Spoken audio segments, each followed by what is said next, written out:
Hello all, this is my first YouTube video. It's actually a response to Miss Bethsatha1 about why I cover. Last night I commented on her video asking for, why women cover, and I told her why I covered, and she commented me back saying that, if I feel so led, I should, post a video response to her video about why I cover. So, I guess I feel so led because here I am. So this is why I cover. I've been covering since August, and, I've been having fun with it. This is, I love the, peasant style. It's great. It kind of looks, Muslim, especially with this part. But I actually got this part for inspiration. I got because well, I have a lot of forehead, as you can see, and I'm not exactly how would you say not exactly comfortable with the blessing that I received in this department. Back in the 1600s, it'd be considered a royal forehead and things like that. But I know it's not something I like to show off. And so this part, helps me to not have to worry about that. Because if I, have the whole fabric covering back here, it still looks kind of not favorable for myself at least. And I actually made this scarf. I cut it out and hemmed it, and I glued the little wires down. I put some beads and some tassels because I like the little tails to hang up in front. These are fun. What sits in front, I can throw them back. Otherwise, the wind just blows them, and they don't do what I want them to do. So covering my hair has allowed me to venture into my creative side. I'm extremely creative. Um, and I've been covering and having a lot of fun with it. I love colors. Colors are great.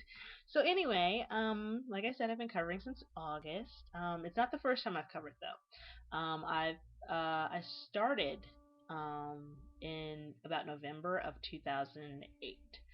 Um, I am actually a Catholic convert, and I was converting that year. It was my first year of high school. I was 18, or first year of college. I was 18, and I'm like, exploring Catholicism. I'm actually Tiber Swim Team, class of 2009. Oh, yes, '09. But I was, super excited about everything, and the school I went to had a lot of Muslims, and I'm like, that is so cool, because they cover some of them covered their hair. That is so cool because it was pretty, but also I just thought it was like there was something about it that I liked a lot. So I'd cover my hair, or I didn't cover my hair, but they cover their hair, and I'd see, and I'm like, that is so neat. And there was also the Amish, and I lived in Ohio at one point. And there's a lot of Amish in the Amish country of Ohio, I believe, and that you see them, and there's just something about the head covering that struck me. So I'm lying in bed one night or one evening, and I'm like, wouldn't it be great if there was like an edict in Catholicism to cover your hair, like not like mandatory, but like optional or something? I'd be like, that would be so cool. Because if we could, I so would do that. I would so do that if there was, a reason for me to do it. Because I'm so like, well, I don't really have a reason.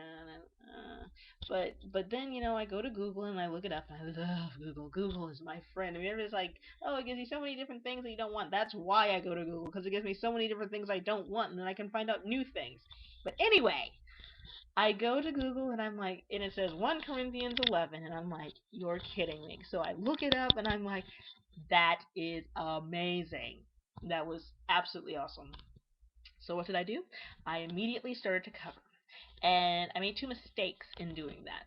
First mistake was I was covering my hair with cotton and other materials that don't do well with my hair. I had processed hair, extremely fragile. It was terrible. It was falling out all over the place. And I'm like, why is my hair falling out? I mean, it wasn't even falling out. It was being ripped out by the cotton. It was just like falling everywhere, pieces. And I'm like, what am I going to do? It's falling out. But it's like, well, at least it's covered. But it's like when I took my covering off, at night, I'm sort of like, I don't like this. Um, and also, I told my mother. That was not good because my mother, while being very religious, is very opinionated and has her expectations of me, and her expectations of me pretty much rule my life. I mean, essentially everything mommy says I do because I fear her. I fear her. There's fear, much fear. So So she, give me, nice little remarks like, "Oh, you look like a prairie dog." Like, "Oh, why are you dressed like that?" "Oh, you look like the Amish." And I'm like, "Thank you, mother." Like, I feel this call from God, and you were just, not being supportive. And after a while, I just kind of fell off the bandwagon, and I'm like, well, maybe, maybe I'll just not do it. Maybe it was a cultural thing. Maybe the hair is the covering. I mean, I'm sure I'll be okay. Especially when my mother, gave me some money for the salon, and I'm like, okay, I'll go and I'll get my hair done. It looks so nice. And I'm like, well, I'll just, cover some other time, maybe. Um, After a while, I started to feel kind of weird about it. Especially going to church. I'm Catholic.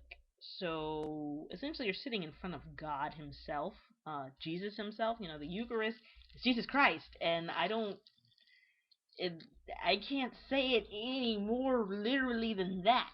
It is Jesus Christ sitting there in front of you in the bread and wine, or the bread and wine is Jesus Christ, and therefore, it is Jesus Christ sitting there in front of you on the altar. And I couldn't. I felt weird about not covering my hair after a while because there's the verses in the Bible, 1 Corinthians 11. That's all I can say, and it was talking about these things, and I'm like, I feel very weird about sitting in front of Jesus with my hair uncovered. It would be no different than if I went to church in jeans and a t-shirt. Now I'm not saying that that's a bad thing, but for me, I dress to the nines when I go to church, not to show off, but because I put on my best clothes because it's church. It's Jesus Christ. Yes, God accepts me any way I come. But the fact of the matter is, it's God. I mean, I wouldn't show up at somebody's wedding in jeans and a t-shirt. I wouldn't show up at a funeral in jeans and a t-shirt. So I'm certainly not going to show up to church in jeans and a t-shirt. That's just my personal thing. I mean, you dress however you want. As long as you go to church, just go to church. I mean, don't let your clothing stop you. But for me, especially since God blessed me with such nice clothes. I mean, why not wear them? It's not like I can wear these clothes anywhere else. I'm not gonna wear high heels to school. I don't do that. Jeans and t-shirt are for school. That's just how I am. I need to be comfortable. So anyway, started covering my hair every now and then at church, every now and then at mass. And I had a chapel cap. I love chapel caps. They're so pretty and so frilly, and the little circle, and they sit there, and they're so classy looking. And I liked doing that. After a while, I went home for the summer and different breaks and stuff like that. And I covered my hair to mass, and I was like, oh, how nice! Oh, holier than thou. That's weird. You don't have to, but if you want to, I didn't say anything. I'm like, thank you, mother. You make me feel so warm and fuzzy inside. But anyway, so that deterred me from covering my hair for a while. From spring of 2009 when I finally stopped because my hair was falling out, to about June of 2010. And then finally, I started to feel just weird all around about not covering my hair, and I'm like, I want to cover my hair. It's just what I want to do. I saw these videos on YouTube because I research everything that interests me. So head covering was researched to death. YouTube videos, blogs, the Bible commentary, history. Women have been covering their hair for hundreds of years. It only recently stopped. Whether they were covering their hair, 24/7, or they were covering their hair, whenever they went out in public, or when they were just going to church, like, before the Vatican II and, the 60s, women's lib and things like that. The hair was covered most of the time.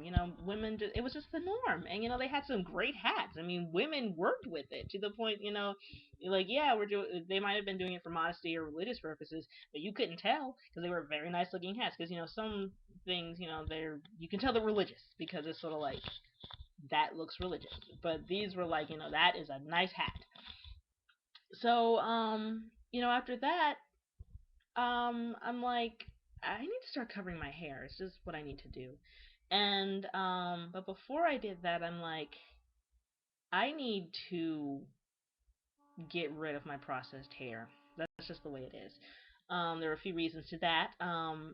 Religious wise, God talks about in 1 Corinthians 11, or Paul talks for God in 1 Corinthians 11 about how the hair is the woman's glory. Not her foot, not her nose, not her smile or her eyes or her heart or her mind, but her hair.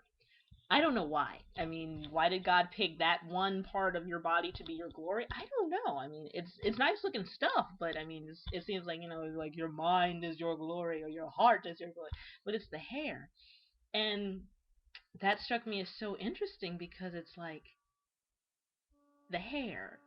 And that's what God specifically mentions through Paul, St. Paul, as our glory.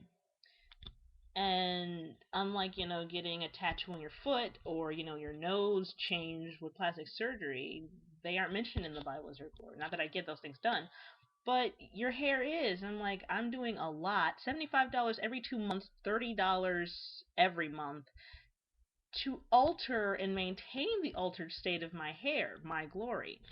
And I just couldn't do that anymore. I just decided that something has to change. I needed change. So I grabbed my brother's clippers and I lopped it all off. Not just lopped it all off, I sheared it off. I was bald. There was nothing on top of my head. And with doing that, it opened up a prime reason to cover my hair without my mother ridiculing me. Yeah, so I'm like, Mom, well, I just cut off my hair. She's like, oh, you look so pretty. It's strange how, your daughter lops off her hair and just like, oh, you look gorgeous. So, like, you put on a scarf. It's like, oh, why are you doing that? So, so and I was self-conscious about it because I mean I cut off my hair. I said in the beginning I have this forehead. It's blessed with this movie screen like forehead.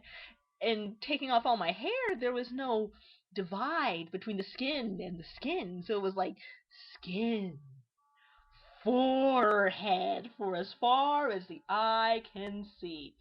So I'm like, I feel weird about this. I need to cover my hair now, definitely. So it was like the religious spiritual thing making me cover my hair, and then I gave myself a real reason to cover my hair that I could use as an excuse to the cover story. So I'm like, yeah, I think I'll cover it, Mom. And she's like, oh, okay.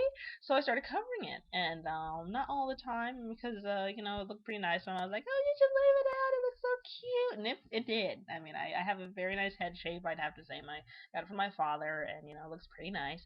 And not trying to toot my own horn, but hey, that's what I was blessed with. I have a nice skull. Okay, God gave me a nice skull, and so I shaved my head, and that night, it had been on my mind for about 3 weeks just to cut my hair and to start covering because it's sort of like I would pray about it and rosary and things like that, and I'd I'd watch religious things.